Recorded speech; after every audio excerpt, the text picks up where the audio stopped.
Hey folks, welcome to Shooting Up North. I'm your host, Louis Carlin. We're heard right here on the Alliance Pro Wrestling Network. Thank you so much for joining me again today. If you're watching for the first time, please consider hitting that subscribe button. If you want to follow me on social media, I'm on Twitter at Shooting Up North. I'm on Instagram at Alliance PW Network, or feel free to join our Facebook group, the Alliance Pro Wrestling Network. Okay, MLW gave us Super Fight 2022 this week. All the build, all the hype is over.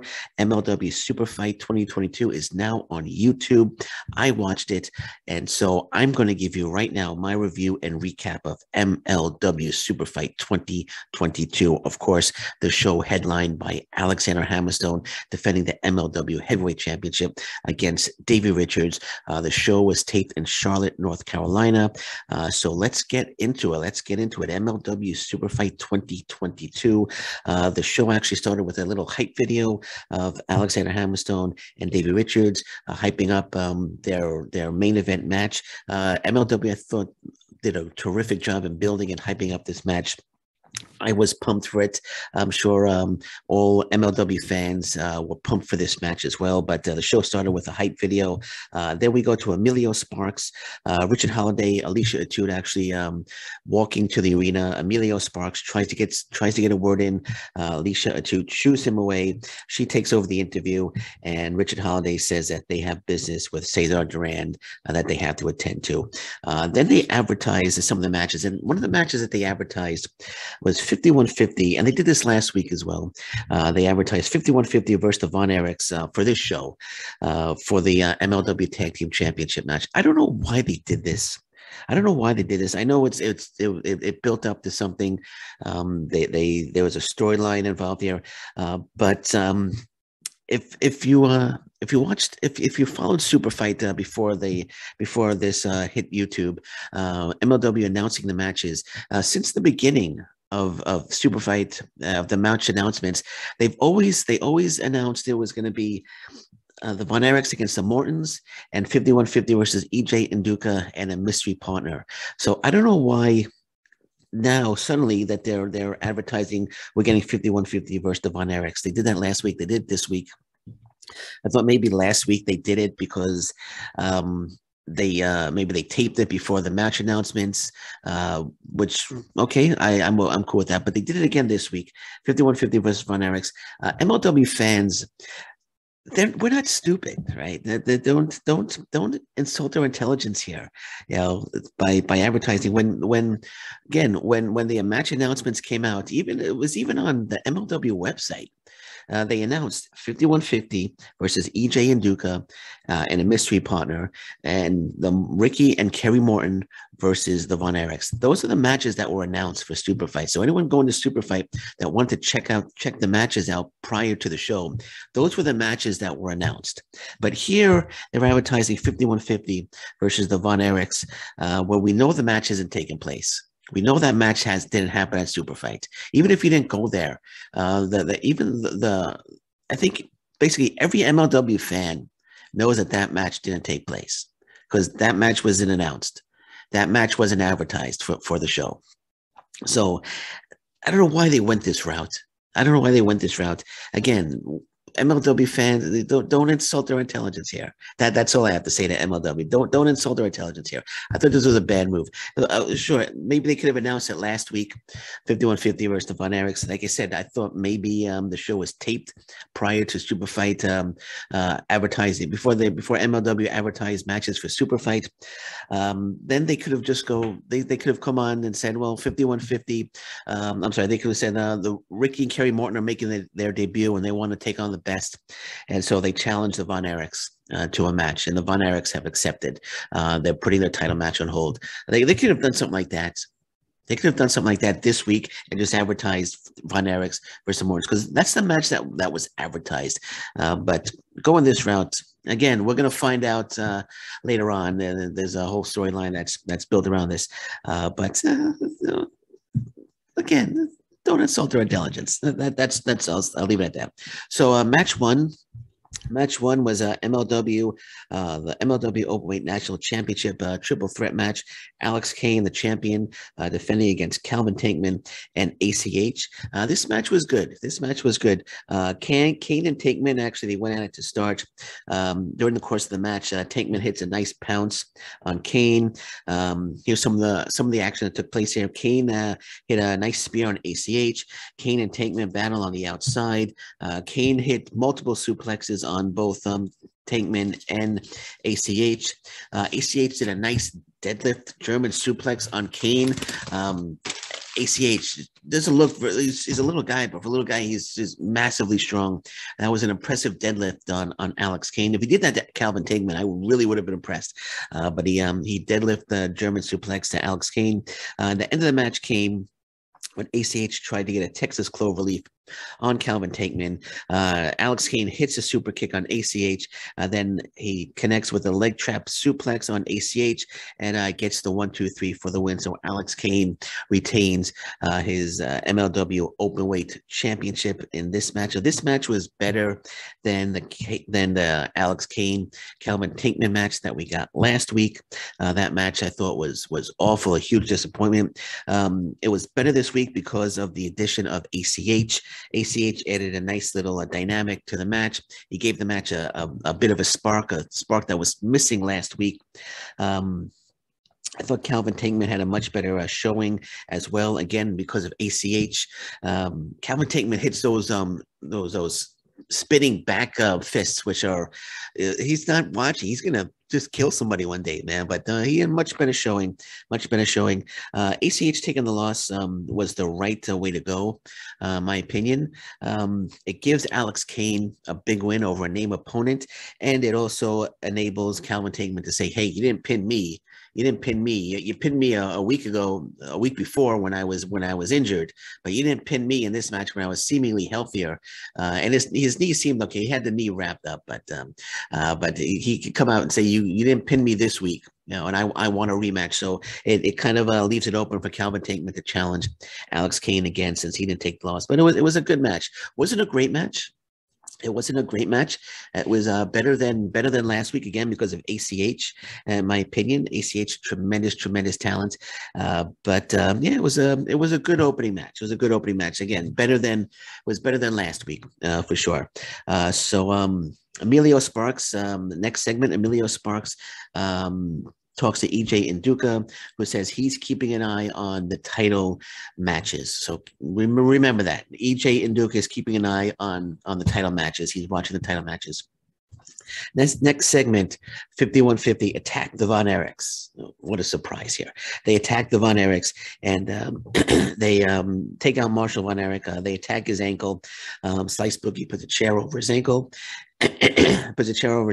And Rivera hits it with another chair and injures Marshall Von Erich. So the Von Eriks attacked by 5150, and it looks like they're going after Marshall Von Erich's ankle, preventing them from participating in the match, which was never really advertised to begin with.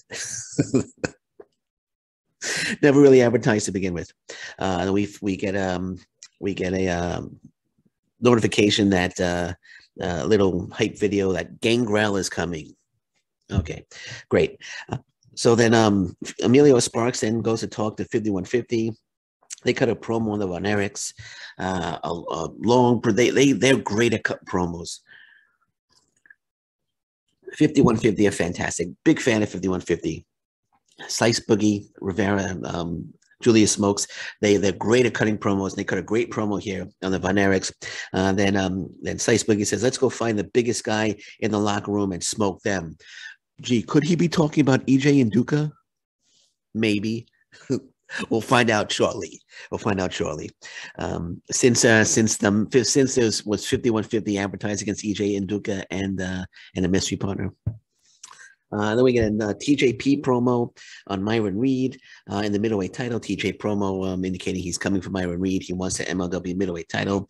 So I got a promo from TJP on that. Then match 2 takes place. We get KC Navarro and Enzo. Going back for a second, Myron Reed versus TJP is going to be an absolute fire match. That match was actually advertised as well for SuperFight. I'm sure we're going to get that in the upcoming weeks. But TJP and Myron Reed should be an absolute pure fire, hell of a match between the two tremendous talents. So back to match 2, KC Navarro versus Enzo. KC Navarro was attacked by Enzo some months ago, put out of action for 3 months. KC Navarro asked for a grudge match against Enzo. So KC Navarro coming to the ring. Enzo jumps KC Navarro on his way to the ring. Enzo lifts KC Navarro up in the razor's edge, and he razor edges him right into the ring post as he did previously. He tosses Navarro into the ring and then has the ref ask Navarro if he still wants the match. Turn the page here. Navarro, the referee asks Navarro, and the microphone is put in Navarro's face, and Navarro says, "How you doing, bitch?"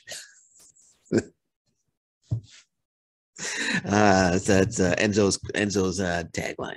So he goes, "How you doing, bitch?" So then the bell rings, and the match officially begins. Enzo dominates the match and wins a squash match in less than 3 minutes. So Enzo wins a squash match. This wasn't very good at all. I didn't enjoy this one. I was expecting, Navarro was attacked months ago by Enzo, out of action, calls for the grudge match. I thought we were going to get a really good match here. I thought Enzo was gonna get some offense in. I was expecting Navarro to get like some level of revenge by getting some offense in and making a match of it. I mean, he did ask for a grudge match, but it turned into a squash match. The grudge match turned into a squash match. I didn't care for it at all. He got no offense in KC Navarro, zero offense. I don't know. I don't know if he's gonna ask for another match, but I mean, are we interested in another KC Navarro Enzo match? Do we want to see another match? I mean, this wasn't it. Enzo cuts a promo afterwards. It's that seemed like it went on forever. He can cut a decent promo. He said that Navarro has heart, and you can't teach that. So it looked like he was showing some respect to Navarro, offered to shake his hand. And Navarro, of course, after getting squashed and after getting beat down and getting thrown, getting razored edge into the ring post, gets up and says, "Okay, I'll shake your hand." And then, of course, Enzo attacks him, hits him with the clothesline, and hits him with another. I forgot. It's the eat defeat, basically. I think he calls it the Donzo, but if I got that wrong, I'm sorry. But he attacks him again after the promo, leaves him laying. Then he leaves. So Navarro looked really bad. Navarro is a young up-and-coming star that MLW signed to a long-term deal. It really makes Navarro look bad. Really made him look bad. I could have done without this match, to be honest. Like I said, it really made him look bad. And Navarro was supposed to be one of the best young stars. And made him look absolutely horrible. I don't even know if Enzo is signed. I don't know if he's paid per appearance or if he signed to an MLW contract, but it made Navarro look bad. Navarro got some offense in, and it would have been better if Navarro got a lot of offense in and Enzo cheated to win, like held his tights or used like brass knuckles or something to cheat to win. That would have been better in my opinion. I don't know if they're trying to build Enzo up for something, but I just wasn't a fan of the squash match. I wasn't a fan of this at all. I don't know if they're trying to. Enzo is a bully, and he needs to be taught a lesson by somebody. I don't know. I wasn't a fan of this. I wasn't a fan of this at all. Let's move on. So we find out that the Von Eriks 5150 title match is postponed. Oh my! What a shock! The match is postponed. I mean, it was never really advertised to begin with. I'm sorry, I'm not going to let them off the hook on this. It was never really advertised to begin with, but it was postponed. All right, and then the very next segment, 5150. Guess who they attack? Guess who they attack? EJ and Duka. I didn't see that coming. This whole thing seems so rushed. It seems so rushed. They didn't have to go this route. They didn't have to go. The whole 5150 thing with the Von Eriks and now EJ and Duka. Just the whole thing seems so rushed. It's just. I mean, they could have gone a different, a better route, right? In my opinion, since of course, since the matches that they've advertised, I mean, just they didn't have to go this route, but everything just seems so rushed right now, with this whole 5150 Von Erich, EJ and Duka thing. But that's what they did. So 5150 attacked EJ and Duka. So now we're gonna find out. I'm sure we're gonna find out this week. This was the end of that, but we'll find out probably next week that EJ and Duke is gonna come out and challenge him to a title match with the mystery partner. And I know who the mystery partner is, but in case you don't know, I'm not gonna spoil it. So that's we left it at that. So 5150 not having a match this week. Oh wow, didn't see any of this coming, right? This is a total shocker. Okay, so Richard Holiday heads to the ring. He heads down to ringside with Alicia Toot for the main event, and we get the main event. Main event is the match that basically this whole show is built around. The match, the main event is what this whole show is really built around. We get Alexander Hammerstone, of course, as I mentioned earlier, defending the MLW Heavyweight Championship against Davey Richards, a number one contender, the Opera Cup winner. Opera Cup winner. Opera Cup is my New York accent came out. Opera Cup winner. But the Opera Cup is still missing. We didn't. They didn't play into that storyline here. But when Davey Richards first came into MLW, I was saying I can't wait for Hammerstone against Davey Richards, and we're getting it now, and they really hyped this up. They really built this match up nicely. I was pumped for this match, and this match didn't disappoint, man. This match did not disappoint. So some of the action that took place, Richards went for the ankle lock really early, like less than a minute into the match. He goes for the ankle lock, but Hammerstone was able to get out, and then Hammerstone tried to hit his finishing move. Oh no, I'm sorry. He hit Hammerstone hit an overhead suplex on David Richards. Hammerstone hits his knee on a railing. Actually, David Richards is sprawled out on the railing. Alexander Hammerstone tries to give him a knee on the railing. He misses, and his knee hits the railing, and which this enables Richards to work on the leg. On the outside of the ring.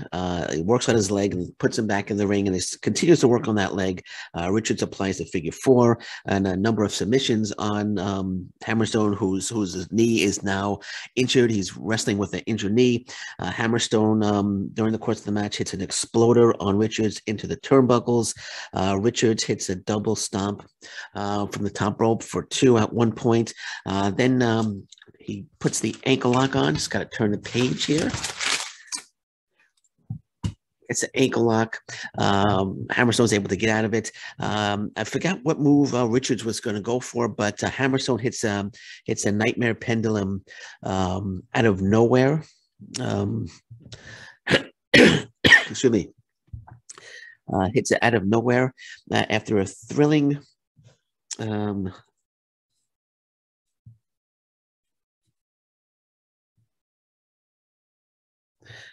sorry. I have no. And after a thrilling final 3 minutes, Hammerstone hits his finishing move again for the win. So the last 3 minutes of this match was just fantastic, just fantastic. The last 3 minutes of this match was just. I mean, this match was fantastic. This match was fantastic, actually, from start to finish. But I said the last 3 minutes was absolutely thrilling. Had me on the edge of my seat. Hammerstone. Both of them have actually, Hammerstone and Richards have great chemistry together. Richards working the leg and Hammerstone overcoming the injured leg told a great story and proved that Hammerstone is in fact championship material, that despite having an injured leg, that he's not going to give up. And he's going to still fight to retain that title, which is what he did. He hit the nightmare pendulum for the win on David Richards. Of course, this match lived up to the hype. This match lived up to the hype, lived up to the build. It completely delivered big time. Thought this match was just fantastic. It was just fantastic. Absolutely love this match. David Richards is so talented. He knows how to. David Richards can work with a big man. He can work with a little man. He can work with a medium-sized man. He could probably work with micro man and deliver a great match as well. So David Richards is just fantastic. Hammerstone proved a lot here.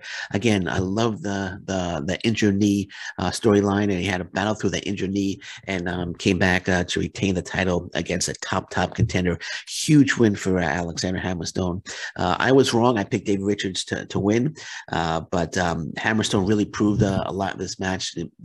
I was a fan of Alexander Hammerstone. I became a bigger fan of Alexander Hammerstone when this match is over. But again, they have great chemistry. I really want to see them in the ring again, and I'm sure we will down the road. But right now, Hammerstone has to deal with Richard Holiday because after the match, Holiday and Hammerstone got face to face. Holiday, of course, watching the match from the first row, and they got face to face. Alicia Atout sprays Hammerstone in the face, either perfume or mace or something. Then Holiday goes on the attack and just beats the hell out of Hammerstone, beats him into a bloody mess. Holiday turned like into an absolute maniac. Like something clicked in his brain and he just turned into an absolute crazy maniac and just started beating the living hell. Actually, what caused the cut was he rammed Hammerstone's head into the ring post. And that caused the cut. And then he just, like I said, turned into a maniac, making these weird maniac faces, and they were trying to hold Holiday back, but he kept breaking away and he kept attacking Hammerstone. He just absolutely beating the hell out of Hammerstone. Holiday was wearing a white suit, and he got blood all over his white suit because Hammerstone was cut pretty bad. That was a nice effect, though. You understand why he's wearing a white suit now, because he's wearing a black suit or he's wearing a brown suit. He's not gonna get the same effect as the blood on the suit as wearing a white suit. So he had blood all over his shirt, all over his. Actually, after they finally got Hammerstone to the back, he just ripped off his suit and with the blood. But this is like a new Holiday. I've never seen this Holiday before. Just freaking snapped, man. So now that's the next feud: Holiday against Hammerstone. I can't wait for these guys to mix up. I can't wait for Hammerstone and Holiday to mix it up. It's going to be a great match between the two. I have a feeling Holiday's going to win the MLW World Heavyweight Championship. Just my feeling, and I'm still not sold on Alicia Atout being a heel. It's gonna leave it at this. Holiday is a natural heel. Alicia Atout seems like she's trying to be a heel. And that's what I see. So I'm not completely sold on Alicia Atout being a heel. Again, she's super talented. I'm not saying that she's not. She's incredibly talented at what she does. It's just that I think she's trying to be a heel where Richard Holiday is naturally a heel, if that makes sense. But yeah, so that was it. This show was very good. It was all about Hammerstone and Davey Richards.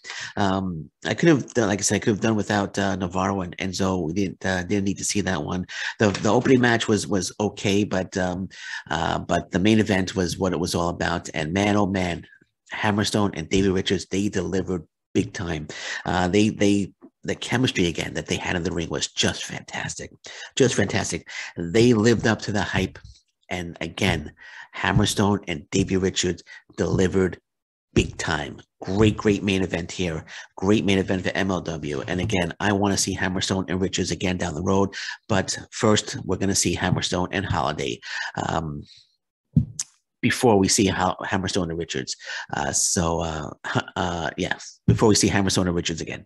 And I'm not sure, nothing's been announced yet. I'm going to keep my eyes on it. So when Holiday and Hammerstone, I'm sure will be eventually announced. I'm sure in the next, probably the next week or two, I'm sure they'll announce Holiday and Hammerstone for the MLW World Title. And when they do, of course, they'll announce it. But once again, I'm going to say it one more time, because it was absolutely fantastic. If you haven't seen the match, I highly recommend that you watch Alexander Hammerstone versus Davey Richards, MLW SuperFight 2022. One more time. It was just fantastic. They lived up to the hype and they delivered big time. Okay, so we're going to leave it at that for now. Anything else breaks, I'll be back today. It's early. It's Saturday. I'm watching the news. But until then, thank you very much. Take care. Bye-bye. Stay safe, everyone. So long. Bye-bye.